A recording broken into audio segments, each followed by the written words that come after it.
series, W5. Living strictly by the good book. God's law is above and beyond any human law. Where faith is challenged and innocence shattered. I felt like ending my life. By a religion's darkest doctrines. It's an organization that's supposed to love and protect children. And no one will act. Why won't you call the police on pedophiles?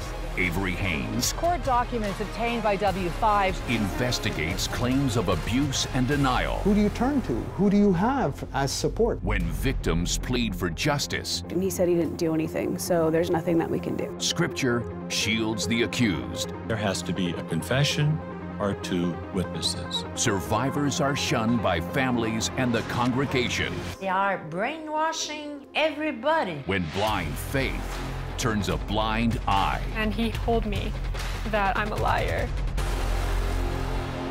Here is Kevin Newman. Hello, and thanks for joining us. This week, a full edition W5 investigation into an alleged worldwide cover-up of sex abuse involving an organization you may least expect, the Jehovah's Witnesses.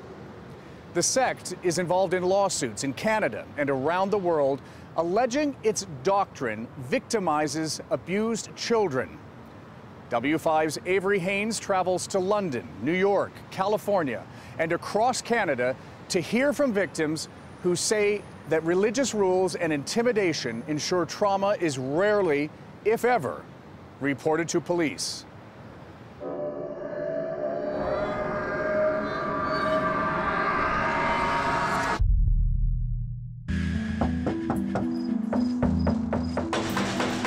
When you think of Jehovah's Witnesses, you probably think of something like this. Hi, how are you? Hi, I'm well.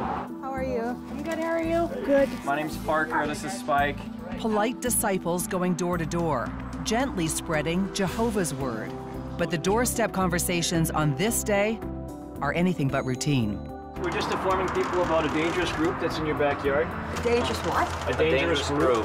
What dangerous group? The Jehovah's Witnesses. That's right, they're warning people about the Christian sect they once called their own. They hide pedophiles. They say the Jehovah's Witnesses organization is a secretive, destructive, and controlling group. A group whose policies have ignored child sex abuse while protecting known pedophiles from police. Before, witnesses would be afraid to speak up and talk because they would be disfellowshipped and they'd lose their family. They call themselves the Vast Apostate Army. An apostate is someone who has abandoned their faith. Within the Jehovah's Witnesses ranks, it's high up on the list of sins. These former Jehovah's Witnesses have come to this quaint town of Warwick, New York, because just down the road is the world headquarters of the Jehovah's Witnesses. They call it Bethel, the house of God, sprawling over 250 acres. 800 people live and work here, including the group's legal advisors, support staff, and the governing body. 8 men who establish and supervise Jehovah's Witnesses doctrine. They just opened a new headquarters right in your town, and they protect pedophiles. We want you guys to know. They actually have some policies in place that allow these predators to be going door to door. Tricia Frangina traveled here from Edmonton. A long, expensive trip that was worth it to protest a religious group that she says stole her childhood. As a child, every night that you went to bed, you believed this may be your last night. You may not wake up. Of course, it was always constantly that Armageddon could be coming at any minute. What does Armageddon look like in the world of the Jehovah's Witnesses? In my head, it was giant fireballs coming out of the sky and people screaming and dying in front of me. A fiery death wasn't the only thing that scared Tricia. In fact, in a way, her own world had already ended. Since she was a child, she says, she had been abused by someone she should have been able to trust the most. Can you talk to me about the kind of abuse that you suffered? Sexual abuse from my father. The abuse started as soon as I was born until I was approximately 14 years old. And which one is you? This one. Tricia says her mother suspected something was going on and went to the church elders for advice. They basically told her that she wasn't fulfilling her wifely duties and that she had to be a more submissive wife and make her husband happier. She's told you need to be servicing your husband more? Yeah. And where does that sit in your heart, and how does it sit? It's heavy. I've gone through bouts of severe depression where I felt like ending my life because I was so unheard when I was basically screaming for help as a child. Eventually, Tricia found the courage to go to an elder herself when she was 12. Help is not what she found. And I explained to him what was going on, and he said, I don't have any proof and I don't have any witnesses, so I need to respect my family and not to bring it up again. You told an elder that your dad was sexually abusing you, and he said, show us the proof? Mm-hmm. They put the onus on the victim to produce 2 credible eyewitnesses to their assault. And by credible eyewitnesses, they mean other Jehovah's Witnesses that saw it with their own eyes. It's actually called the two-witness rule, inspired by passages from both testaments of the Bible. So it's not as though the Jehovah's Witnesses have just made up their rules. I mean, they've taken stuff from within their translation of the Bible to validate their policies. Yeah, absolutely. André Gagné is a theology studies professor at Montreal's Concordia University. You find a passage here in Deuteronomy chapter 19. No single witness may convict another for any error or any sin that he may commit. On the testimony of 2 witnesses or on the testimony of 3 witnesses, the matter should be established. No single witness may convict. Biblical words Jehovah's Witnesses take literally. But if there's not 2 witnesses, it's up to Jehovah. Absolutely. They have what is called a theocratic worldview, meaning that God's law is above and beyond any human law. If I have to submit to any kind of law, I'm going to submit to God's law. These videos, produced for the Jehovah's Witnesses website, show happy and carefree worshipers. What they don't show, the sheltered lives, the strict rules meant to protect against the Satan-led outside world. Witnesses are required to spend hours spreading Jehovah's word door to door and at street corner carts like these. They don't celebrate holidays, no Christmases, no birthdays. And those who don't obey the rules risk being shunned by friends and family. You have very, very little connection with the outside world. Your entire world is that. So if you're shunned from that, who do you turn to? Who do you have as support? It's very difficult. And Jehovah's Witnesses believe in Armageddon, the final battle between God and all wicked humans. They believe it'll happen any day now. Armageddon is a battle. It's a battle against the forces of darkness, and the only way to be saved is to actually follow Jehovah and adopt our interpretation of the Bible. That's essentially it. Perhaps the most controversial of their beliefs has been their policy on what to do with child sexual abuse allegations. Court documents obtained by W5 show that Jehovah's Witnesses elders are instructed to keep a record of every single child sexual abuse allegation and then forward those allegations onto the organization's own legal department. Now, in many countries, including here in Canada, the law requires that allegations like that be dealt with by police. And yet there's ample evidence that calling the police has not been the regular practice of the Jehovah's Witnesses. Back in New York, excuse me, folks, can I have a moment of your time? One of the protesters does inspire Jehovah's Witnesses to call police. His name is Zeb Leatherman, and when he's not peacefully handing out flyers, Howdy, folks. He's doing this. Just another day in the office. Zeb strolls in and interrupts Jehovah's Witnesses services. We have a special announcement. It's concerning the two-witness rule. Telling the congregation their religious sect has some dark secrets. We're going to ask you to leave, sir. And this hasn't happened just once. For the past month, Zeb has driven some 4,000 kilometers across the United States, stopping uninvited at 60 Jehovah's Witnesses churches, which are called Kingdom Halls. Our Heavenly Father, We don't have to listen to these men anymore. Let's go. And all that happens is we wind up sweeping these cases under the wrong... Okay, let's go. That's actually trespassing. No, it's by not. Doing that You're invited. It's a public meeting. What's going through your mind when you open those doors to the Kingdom Hall and know what you're about to do? Pretty scared, but is there another way? I don't know another way right now, so I stick with this one. Get off the premises? I'm calling the police. Really? Yes. Support.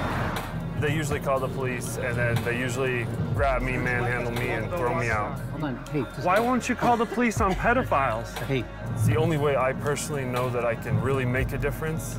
I don't like doing it. It doesn't feel right. And some places it might be illegal, but I don't know another way to teach that many people at one point in time. You come in here to disrupt us. I am. I'm trying to tear down the tower.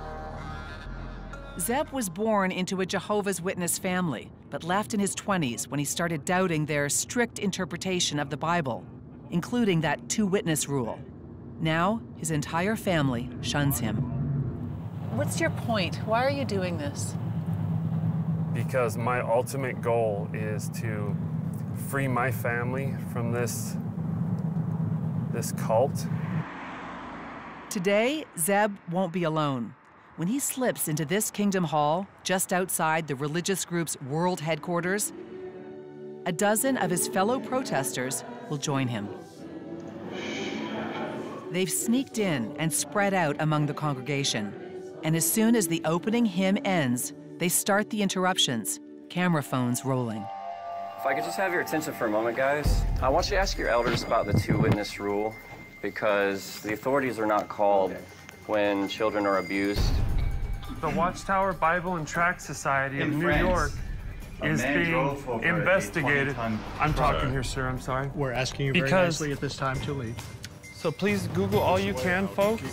Learn all you can so that you can maybe escape this cult. Abandoning their hope. I have no more time in my life for you guys. I'm done with this whole thing, man. When all faith is lost. It really does destroy your soul. When W5 continues.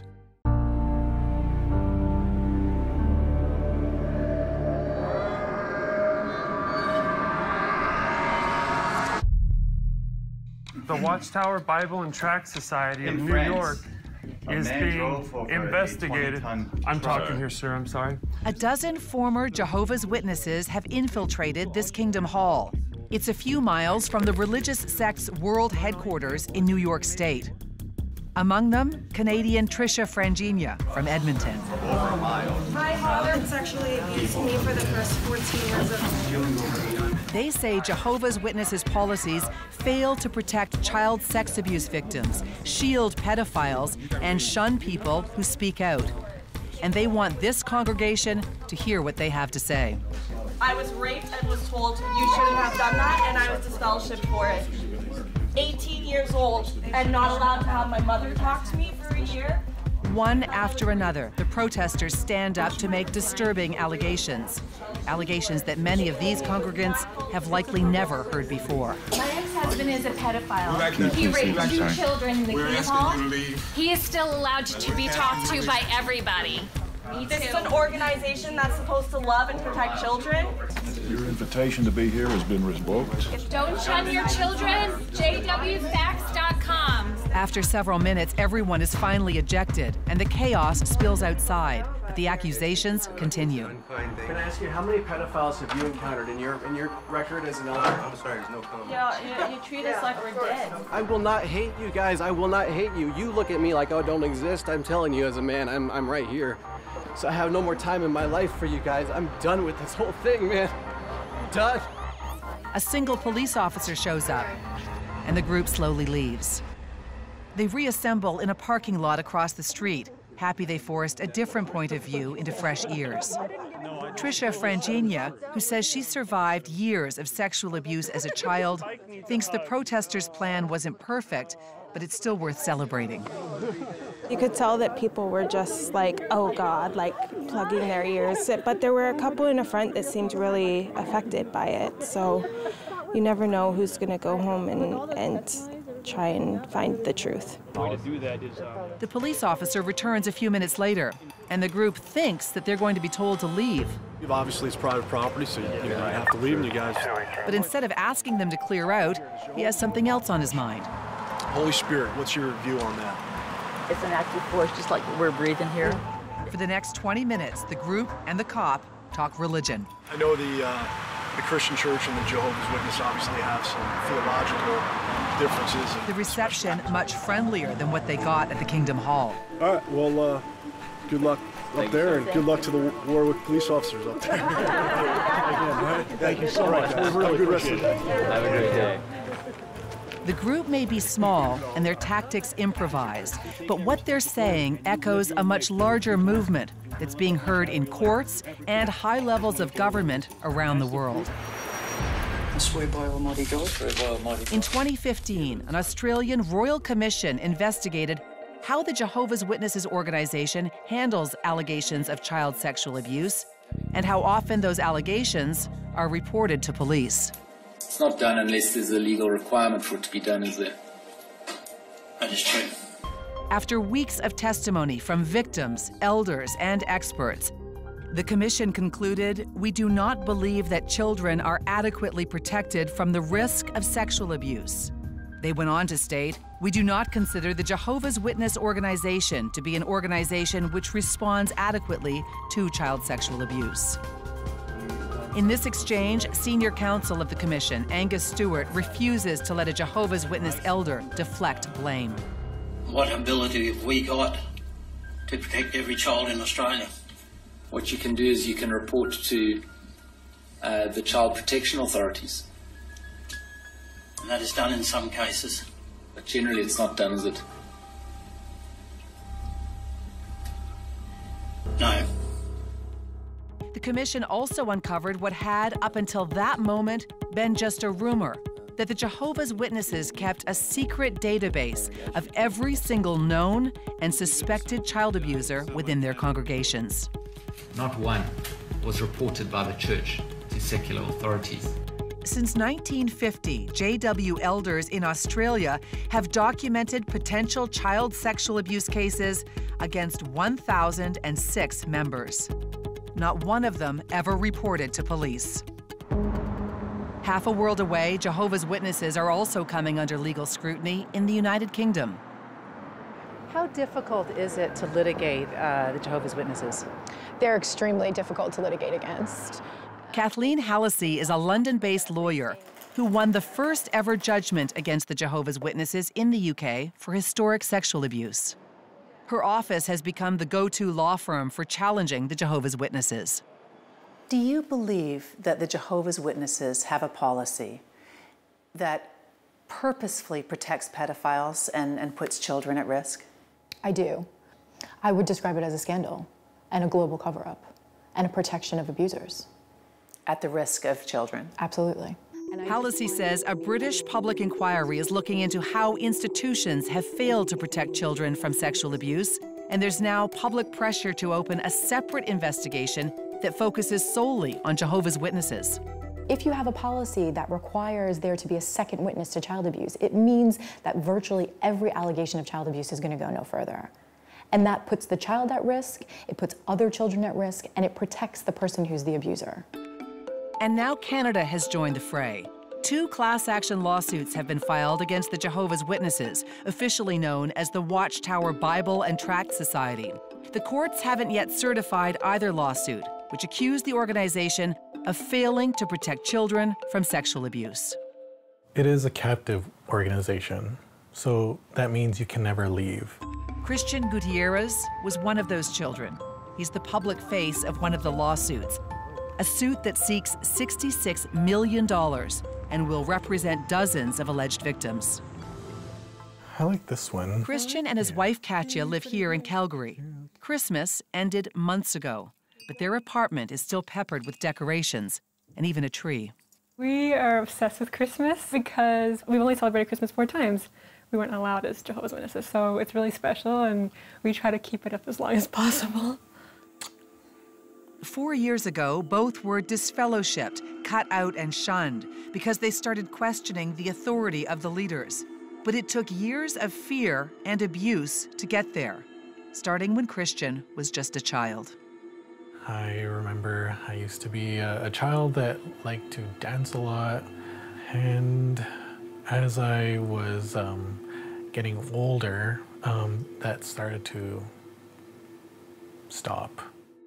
I remember coming to sit on the couch with my father, and he would have the book on one side and he would have the belt on the other side ready. If I didn't summarize what I had read properly, I would get a spanking. And beating. Yeah. The strict corporal punishment was nothing compared to what happened to Christian when he was just 5. I was hurt as a child by this man. It was very upsetting because to this day, certain smells can make me remember it. If I hear someone buckling their belt, you know, it brings me back to the memories of it. The past is still too painful to relive in detail, but Christian says he was sexually abused by a man in his congregation. When my father found out, I got in very big trouble. And that is one of the most crushing moments, because what you need is you need help and you need support. And what I got from him was, why did you go to the elders? Does anyone say to you, oh, Christian, we need to go to the police. Who is this? Are you okay? It was never brought up to go to the police, not once. Instead of calling the police, Christian says elders told him he could heal himself by reading. They gave me magazines of their own literature on sexual abuse, and that these magazines were gonna help me to get better. They were gonna make me feel better from what I went through. Whatever happened to the man who sexually abused you? To my knowledge, nothing has happened. Is he still in the organization? I believe so. Katya knows her husband's pain. She knows what it's like to grow up as a Jehovah's Witness with a dark secret. Parts of your childhood are in here. Is it weird to look through these photographs? It is, because like it's my childhood and you want to look at them and be happy, but it just reminds you, like it reminds me of all the bad times. Even back then, Katya couldn't hide her misery, not even from the camera. In my eyes, you can just see sadness. It's just sadness. Sunglasses could shield red, puffy eyes, but they couldn't hide the haunted face of a victim. And it's kind of PTSD looking at a picture of me at that age in a bathtub, because that's the time I had certain abuse happen to me was in a bathtub. Do you want to share with us what happened to you, Katya? Yeah, I was sexually abused by a close family relative of mine, and this person was also an elder and also a Jehovah's Witness. I don't feel like going into exact detail of what took place, but I was, sexually touched. I was just very stressed and scared, and I had a lot of anxiety. So much anxiety that at the age of just 10, Katya took a kitchen knife into her room and held it to her wrist. I feel like I was going through all this and nobody noticed. And I was looking for someone to help me. And I thought maybe in a child's mind, maybe if I tried to take my life, it would get someone to notice that I need help. Before Katya could hurt herself, her mother found her with that knife and rushed her to the hospital. So you get to the hospital, and what did the doctors at the hospital say to you? They did a lot of questioning just on my history, what my family life was like. They asked me, is there anything else that you want to share, anything else that's causing you to feel scared at home or anything, or in your life? And that's when I said, yeah, there's something else that I want to say, and I told them that I was being sexually abused at the same time. You told the doctors? Yeah. And it was one of those doctors who called the police. Shortly after, a close family member of Katya's was charged with sexual assault and sexual interference. But things did not get easier. After speaking to police, Katya was summoned to talk to the elders, a 10-year-old girl in a room full of men.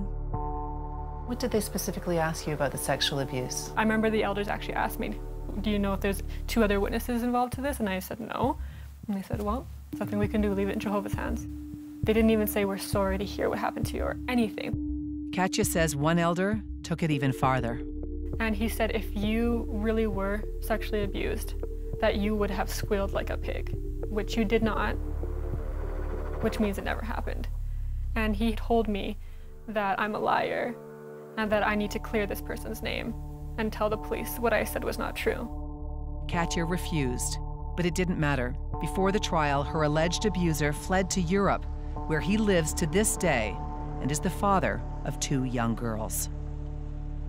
You both feel in your experience that this organization protected the pedophile at the detriment of the child, of you both? Oh yeah, for sure. It really does destroy your soul. It's almost like, in my opinion, it is murder, because you kill the person inside. Hiding the crimes. The written policy was, we keep known child molesters secret. While victims suffer. My innocence was taken away. When W5 continues.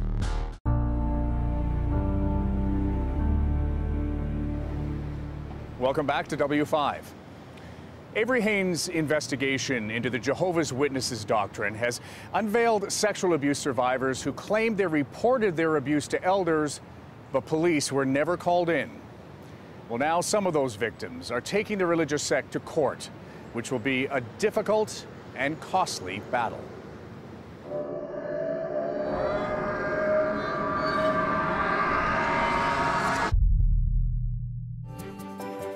All around the world, people come together every week at places of worship called Kingdom Halls. The Jehovah's Witnesses official website hosts dozens of videos that depict warm family scenes. It's a stark contrast to the emotional court battles and international investigations that allege the organization has covered up child sex assault cases. Now, 2 class action lawsuits have been filed in Canada, one for $66 million. Neither has yet been certified to proceed. There's one place with a long history of taking on Jehovah's Witnesses, and it's right here in California. Dozens of civil suits have been filed against the organization in this state, each of them settled quietly out of court, except for one, the historic case of Candace Conti. Now, Candace was just 9 years old when she went out door to door, spreading the word of Jehovah. Because she was so young, she was sent out with an older man, a man who had something else on his mind, and it had nothing to do with God. Do you feel stronger after all of this? I do. There's a lot of times where I don't, but I do.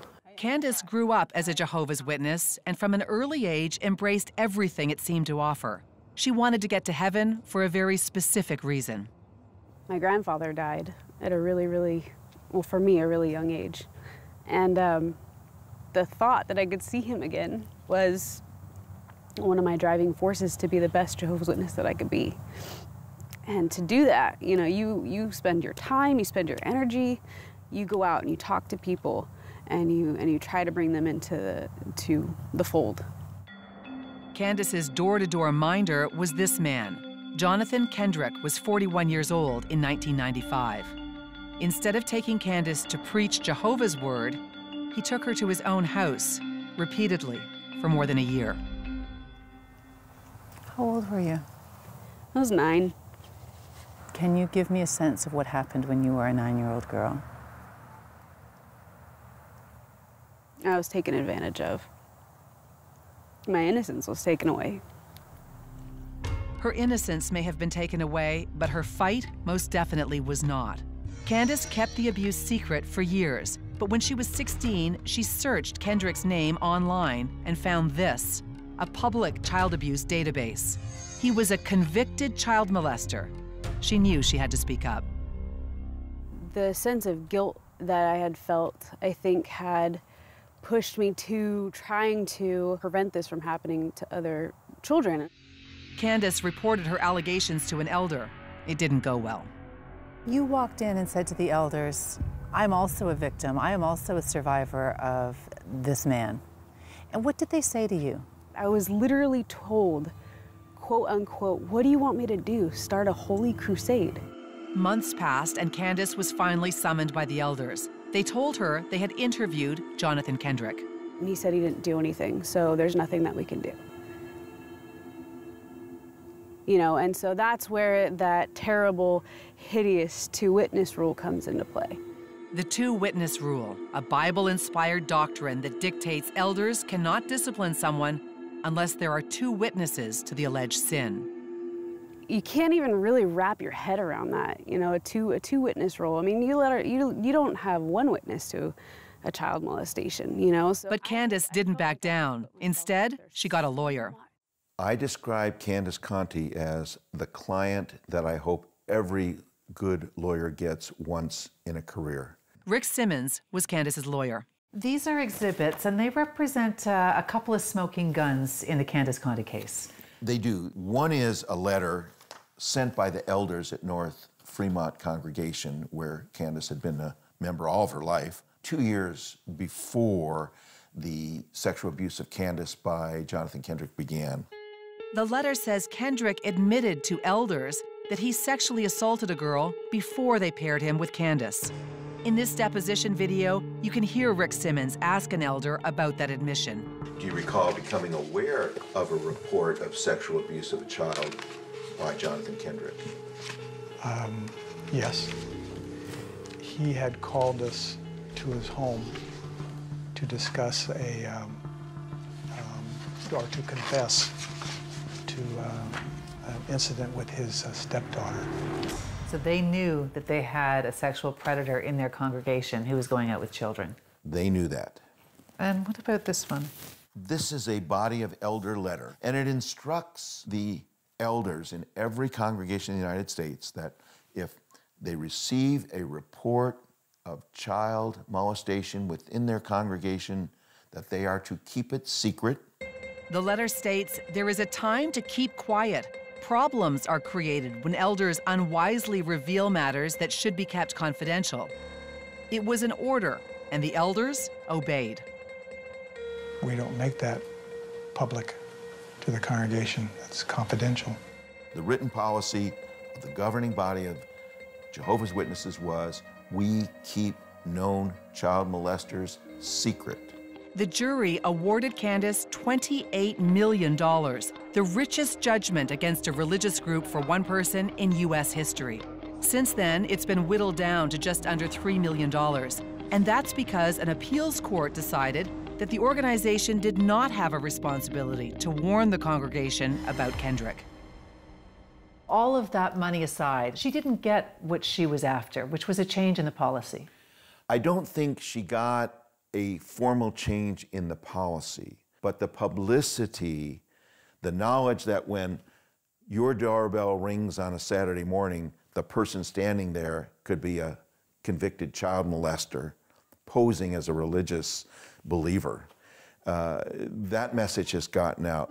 Beyond just delivering a powerful message, Simmons thinks lawsuits like Canada's new multi-million-dollar suits will eventually force the Jehovah's Witnesses to change. They have tremendous wealth, billions of dollars in wealth, but the price of abuse is getting higher, and at some point it gets too high to be able to withstand it. You believe that? Yes, it will, because the financial cost, like it did the Catholic Church, will make sure that they have to change to survive. Do you believe you'll ever see a day where the Jehovah's Witnesses strike that two-witness rule from their doctrine? Yes, I hope. I think that the two-witness rule works for, you know, stealing a loaf of bread, but it does not work for rape and child abuse at all. Speaking out publicly has cost Candace just about every family member, every friend she ever knew as a Jehovah's Witness. To this day, she is still being shunned by her own father. Extreme shunning is a destructive and controlling aspect of the Christian sect, and some say the fear of shunning is why believers don't challenge the rules, even if it kills them. A tragic example of that deadly fear unfolded near Quebec City in late 2016. Eloise Dupuis was 27 when she gave birth to a son. Her labor was difficult, and she lost a lot of blood. So much that doctors said she would likely die without a transfusion. But Eloise was a Jehovah's Witness who believed that transfusions are biblically banned. She refused the blood, and less than a week after becoming a new mother, Eloise Dupuis died. I miss her every day, every picture. Manon Boyer was Eloise's aunt. She was beautiful. Manon is not a Jehovah's Witness, so Eloise had to keep their close relationship a secret. She was the nicest girl I ever knew in my life. She was lovely, she was loving. Boyer believes it was fear of being kicked out and shunned that led to Eloise's death. She says her niece was surrounded 24/7 by what's called the Hospital Liaison Committee, known to critics as the Blood Police, a group of Jehovah's Witnesses who keep vigil around believers who are at risk of receiving a transfusion. Nobody who's not Jehovah's Witness can see her. She was sequestered. Sequestered. Yeah. The doctors treating her told her many times, you will most certainly die if you don't accept blood. But she never believed it. Michel Morin is an author who's written a book about the case, and its title is blunt. It's called They Killed Eloise Dupuis. He argues that hospital liaison committees coerce people through fear of shunning. If you get blood, you will be disfellowshipped, so your family won't talk to you again, you will lose access to the paradise, etc., etc. And so there is so many threats, and so many pressure put on these people that we're not talking about free will here. Even if a competent doctor tells her about the reality of blood transfusion, he has like 24, 48 hours to convince her and to change 20 years of deception, of lies. It's an impossible task. A coroner's inquest concluded Eloise was not unduly influenced by fellow Jehovah's Witnesses, a ruling her aunt thinks is absurd. She believes Eloise wanted to live, but the fear of being kicked out and shunned was too powerful. They are brainwashing everybody. You have no choice when you are a Jehovah's Witness. You don't have the choice to think. She didn't deserve that. And I miss her a lot. Shaking the foundations. We're out here just to talk to people and warn them of a rock-solid belief. We will never change our scriptural position on that subject. When W5 continues.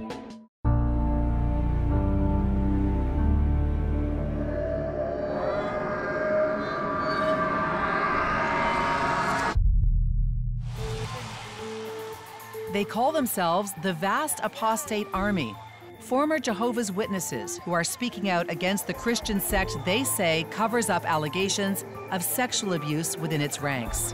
1,006 pedophiles since you guys hid! Today, they're bringing their allegations to a place they once revered. Deep in rural New York State, outside the small town of Warwick, this is Bethel, the world headquarters of the Jehovah's Witnesses. Let's do this. So, live on Facebook. You guys are watching live all over the world. We got people coming in from Australia and pretty much everywhere. The governing body inside knows the protesters are here, and despite the fact that it's raining, the compound's sprinklers have been turned on, full. Parker Bryan organized the rally and has nominated himself to take their complaints to the security gate. Good afternoon, gentlemen. Can you hear me? So my name is Parker. We were hoping we could get one of the governing body members to come out and say hello and have a few words. Is that possible? So you know what? The site is closed at the moment, and the persons you're requesting, they're not available. Not available. Also, you may not know this, but this is private property. So your friends aren't able to be here. The two-witness rule has got to go. Kids are being molested, and they're not being turned into the authorities. The protesters may not have been heard. Thank you, gentlemen. Have a great day, okay? But they would later find out they were definitely seen. They're starting to block the main entrance. This video was taken from inside the compound, well behind that security gate. Video and stills of not only the group, but of individual protesters as well. Someone from inside Bethel recorded the demonstrators, and for some reason, secretly posted it online. Yeah, down here at the gate, they're actually grouping up, approaching the gate. And this isn't the only video that came from behind the gates. Greetings. We're so happy you could join us for this broadcast. The Jehovah's Witnesses official website regularly broadcasts this newscast-like presentation. Almost immediately after the protesters delivered their in-your-face message, If you'd open your Bibles to Romans chapter 12 and verse 1, this senior official appeared on the broadcast, defending the two-witness rule. the scripture is very, very clear. It says, no single witness may convict another for any error or any sin that he may commit. On the testimony of two witnesses or on the testimony of three witnesses, the matter should be established. There has to be a confession or two witnesses. So we will never change our scriptural position on that subject. This grassroots group of ex-witnesses didn't really expect to meet with anyone from the governing body during the protest. There's a long history of not responding to criticisms or allegations publicly, something W5 found out firsthand. This is the Canadian headquarters of the Jehovah's Witnesses in Georgetown, north of Toronto. We requested an on-camera interview here, as well as at the world headquarters in New York State. Both requests were denied. And so we sent a long list of questions surrounding their child protection policies, including whether or not police are called every time a sex abuse allegation is made. Instead of answers, we received a variation of a statement that the Jehovah's Witnesses have been using for years. They say the Jehovah's Witnesses abhor child abuse, a crime that sadly occurs in all sectors of society. We believe that loving and protective parents are the best deterrent to child abuse. The victim and his or her parents have the absolute right to report the matter to the governmental authorities. Elders do not shield abusers from the authorities or from the consequences of their actions. It's a statement that Christian Gutierrez from Calgary hopes to challenge in court. Christian is the public face of a $66 million class action lawsuit filed against the Jehovah's Witnesses organization in Canada. I want justice. I want this to stop. I would like the Watchtower to change their policy. It's just a simple policy. The lawsuit has not been certified to proceed yet, but Christian isn't waiting around. All right. Christian and his wife Katya host a YouTube channel that reaches hundreds of thousands of people. Their message: challenge the Watchtower's rules and get out. When you finally leave, feel free. Yeah, that's so true. And they're not the only ones using social media to fight back against the Jehovah's Witnesses. And we're out here just to talk to people and warn them. Several of the protesters who marched to the world headquarters in New York State are waging social media war against the Jehovah's Witnesses doctrine, including Trisha Frangina, who had the courage to talk about her sexual abuse online. I just want other victims to know that they're not alone and you have a voice. Now's the time to use it. We're all excommunicated, we've all lost family, we've all lost friends, and we're all just saying we're not invisible. We're not going to be quiet anymore. In Canada, the Jehovah's Witnesses are a legal registered charity, one of the country's richest. Each year, it raises more than $75 million tax-free. We'll be right back.